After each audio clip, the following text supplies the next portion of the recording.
By the time of me uploading this video, it should already be October 1st, which for artists means the start of Inktober. And what better way to kick off Inktober than to open some new art supplies. Let me first start off that I'm not sponsored by any of the brands that are shown in this video. These are just stuff that I use regularly, apart from the stuff that I got. I'm giving my honest opinion, and I always will, even if I were to be sponsored by these brands, but I just wanted to say that anyways before we got started here. So first off, we have the Zebra Fude Sign brush pens. These come in a set of 4 in 4 different sizes. We have regular, extra fine, medium, and usuzumi.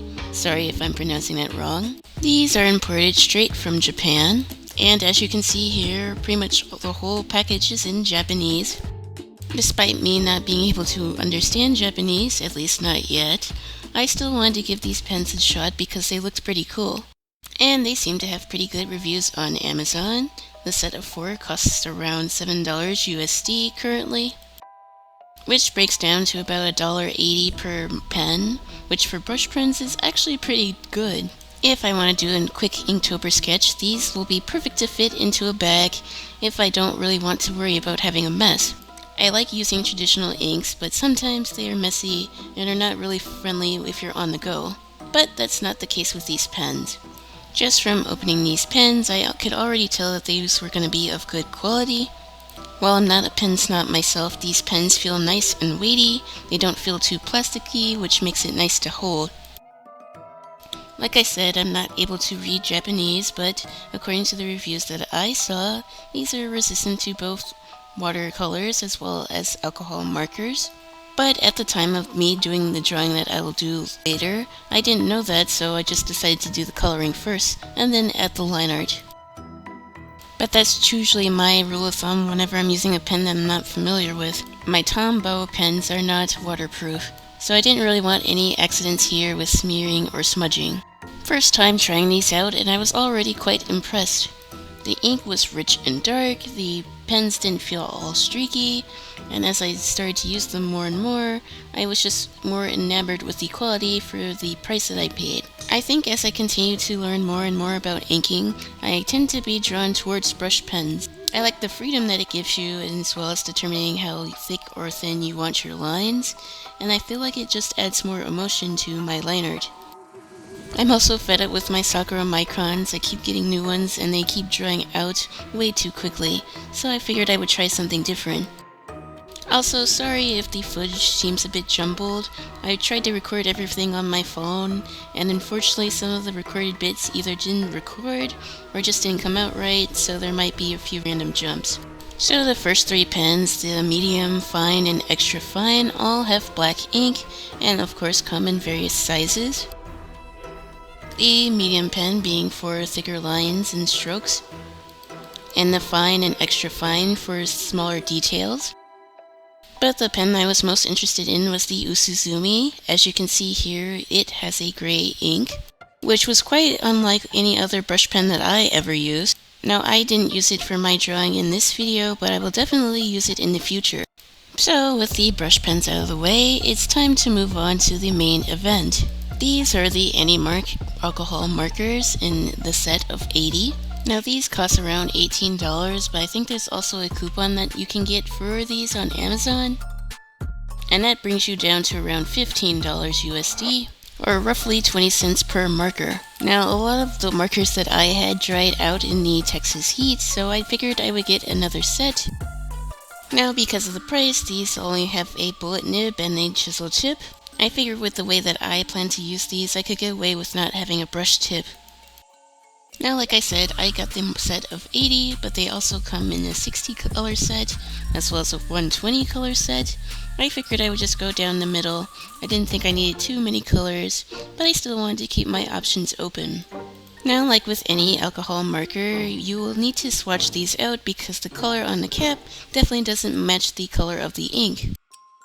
This isn't necessarily a problem with cheap markers. This also happens to Copics, so whenever you do get a new set of markers, please be sure to swatch them down on a sheet of paper. Preferably the paper that you're going to use the most, although here I didn't really do that. For this swatching, I'm using cardstock, but for the main drawing, I move over to my Canson Mixed Media sketchbook, which you'll see in a little bit. Now, I will say, with a lot of the cheaper marker brands, they all seem to follow the same type of coloring system. So if you did have the refills of a similar brand, I don't see why these wouldn't work with these markers. So with markers like these, I tend to think about less of the colors as individually, but how they look as a set. With this set of 80, I didn't really feel like I was missing too many colors. I had a decent mix between mid-tones, darker tones, and pastels. Though if I did have to nitpick, I probably would have gotten rid of a couple yellows in my opinion, since I don't really use it that much, but it's not really that big of a deal. Some of the yellows did feel kind of samey to me. What I did like about these markers though is that they don't have a strong smell. Now, I myself am pretty sensitive. I get headaches quite quickly with strong smells. So finding out that these don't really have much of a scent was a welcome surprise for me. I don't know if it's because they sat for a while, but my old markers smelled quite a lot. I couldn't work with them long term because I would get dizzy and get headaches, which wasn't really fun. But with these, I was able to do all the swatching as well as the drawing itself and not have any major issues. I feel like the smells and the fumes are a very important part when it comes to purchasing alcohol markers because of course they contain alcohol and not everyone reacts well to it. What I also like about these markers is the carrying case itself.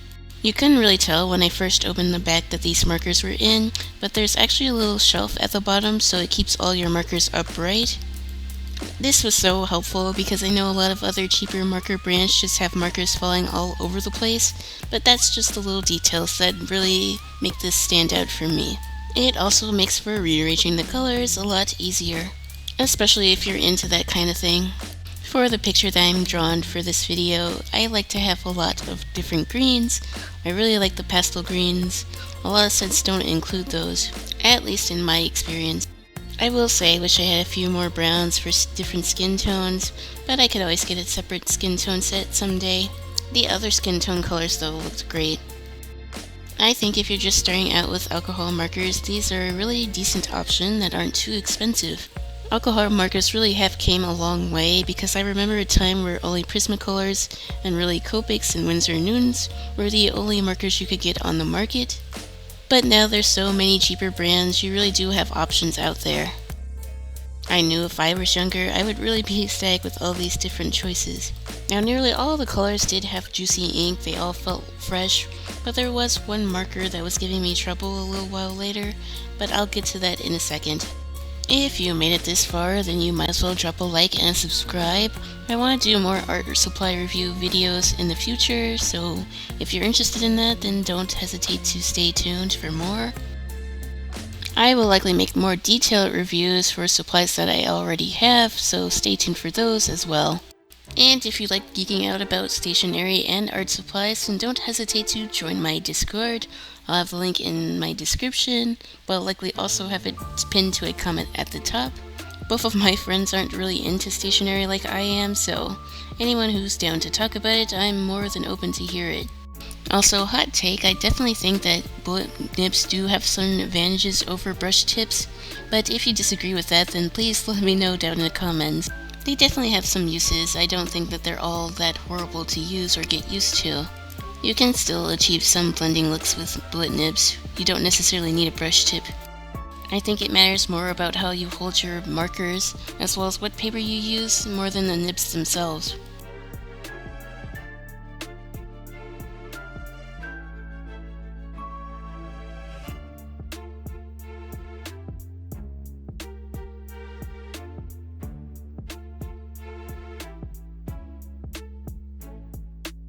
I'm also not a huge pink fan, but these pinks are actually quite nice.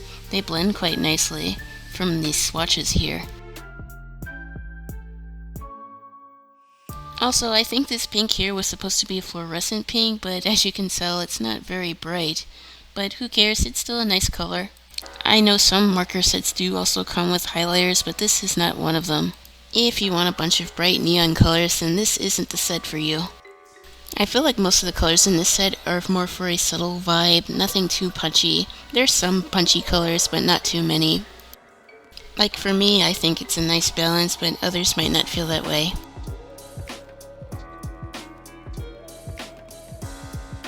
Also, the grays in this set are quite nice. I know in some other cheaper brands the grays feel kind of streaky, but from what I use, they seem quite nice. I especially like the blue grays, and I think I'll probably use them quite a lot if I want to add some shading to my sketches. I'm wondering if they'll look nice with the Yuzuzumi pen from earlier.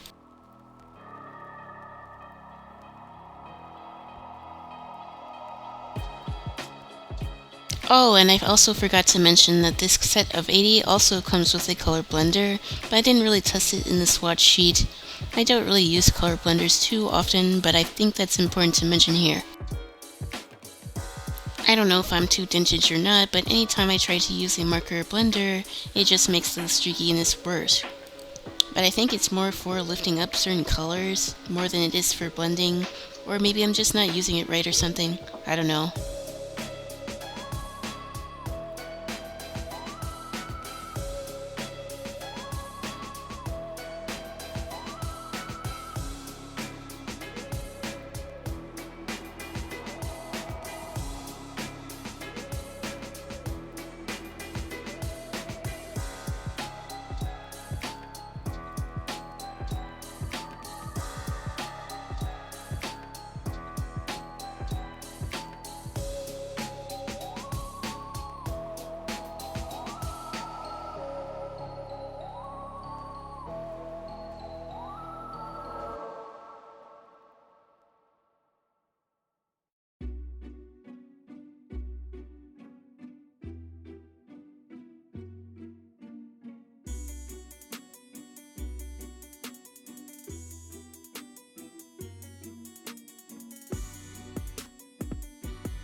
With the swatching pretty much done here, it's time to move on to the main drawing.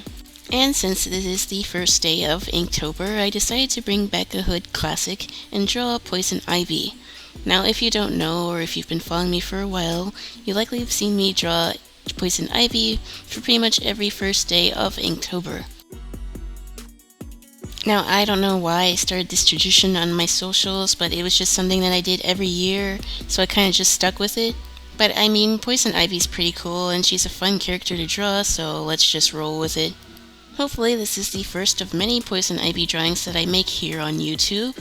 So yeah, now I'm going to talk about some of my future plans regarding Inktober as well as my channel, and I'll give my final thoughts on these markers at the end of the video. So skip there if you're interested in that, or listen to me ramble for the next few minutes. So I guess first things first on my mind, I am so grateful for the support that I have on my YouTube channel. I only really started posting videos in May, and now it is October, and the growth that I had is just something far beyond anything I ever imagined. I just can't believe that there's 70 of y'all who are actually interested in my content, and I really want to continue to make y'all proud and hopefully grow my community on YouTube. So yeah, hopefully this time next year I'll be even further along in my goals. But I really wanted to let you guys know that I really don't take your support for granted, and that goes for my mods and everyone else who's helped me in my journey so far. So again, thank you. And that is a perfect segue into how I think I'm going to tackle Inktober. So first things first, am I going to do all 31 days? No, probably not. I would be happy to do 15 days, but maybe I might do more depending on how I feel, but at least 15 seems reasonable with my schedule. Inktober is supposed to be a challenge, so you definitely shouldn't feel like you have to do all 31 days if you don't want to, whether that's because of other obligations or just because you don't want to. You don't owe anyone else an explanation. I actually made a character specifically for Inktober, and I want to put that in like a series or something, so I'm still cooking on those fronts as well. I mainly intend to stick with the original prompt list, but who knows, I might deviate from it if I need to. Also, I might do some streams where I do Inktober drawings. So check me out on twitch.tv/Ayasuna19 if you want to see those. Unrelated to that though, I'm thinking of doing a Bob Ross painting challenge over there on Twitch, so that might actually be fun, but I probably won't do that until after Inktober is done. Basically, I would have my little canvas and I would be following a Bob Ross tutorial. Now that might turn into failure since I'm mainly going to use acrylics instead of oil paints, but that's something I've been thinking about for a while, and something I actually feel like I'm ready to tackle once I figure out how to record with OBS on my phone. For Inktober, I might do a mix of both traditional and digital art. Again, no one should really be bullying you for using digital art in Inktober. I get that the challenge is for inking, but you can still come with amazing effects on digital art. And really the whole challenge is to create, so again, there's no right or wrong way to do Inktober in my view. I know if I'm not consistent with digital art, I'll definitely get rusty again. Even if I don't make a lot of long-form videos for Inktober, I'll likely upload a bunch of shorts or TikToks for them, even if I do come up with a sketch for that day. I'm thinking if I do one long-form Inktober video per week of October, I think that's good, along with the shorts like I said. I want to do a lot of my art for Inktober on stream, but I might still do some stuff off stream depending on how I feel.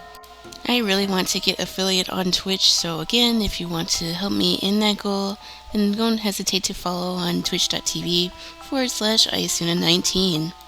If I were able to get affiliate on Twitch, I would be able to contribute more to my channel. So again, your support would mean the world to me. I think I'm halfway to getting affiliate, which is crazy to me since I've only been streaming for around a month at this point. It would just be weird to me that Twitch is the first place that I would totally get monetized first, considering that I've been doing YouTube and TikTok a lot longer. But hey, if I can monetize a little bit off of my hobby, I would definitely take it. Also, pardon my head from being in the way at some points during this recording. I was trying to look at the different colors and make sure that I did my mixes right, because sometimes alcohol markers can be a bit unforgiving.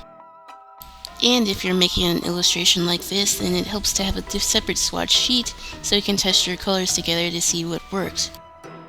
Don't be like how I was 2 years ago and just randomly add colors to things.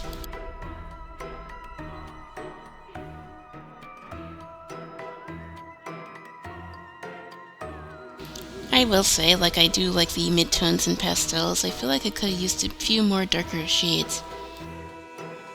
Looking back at the drawing, I feel like I didn't have a green that was dark enough for Poison Ivy's main dress here.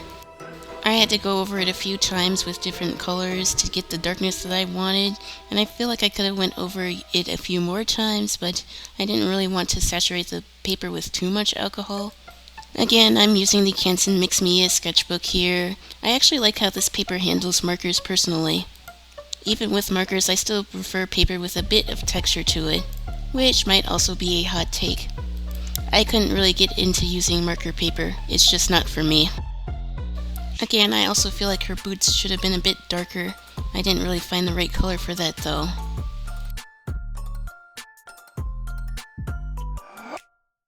Although next time that I do a marker drawing, I'll likely do it on cardstock to see if it was the paper that was making it look more dull, but I don't think so. The darks in this set aren't super dark, which might be a turnoff for some people.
While I did say that most of the colors did seem to be vibrant and not really streaking, this yellow here was giving me the most trouble in this particular piece. Like, I wasn't really able to fill out the whole page without it starting to become streaky, which was kind of concerning. I do notice that in cheaper marker sets, the lighter colors do tend to get streakier first, so I don't know if it was the color that was doing that or just because there wasn't enough ink in the pen itself. I'm not really sure. This was the only color that I had troubles with so far, but I haven't really used too many colors for this piece. But if I do have further problems with this set, then I'll definitely let you guys know, so stay tuned for that.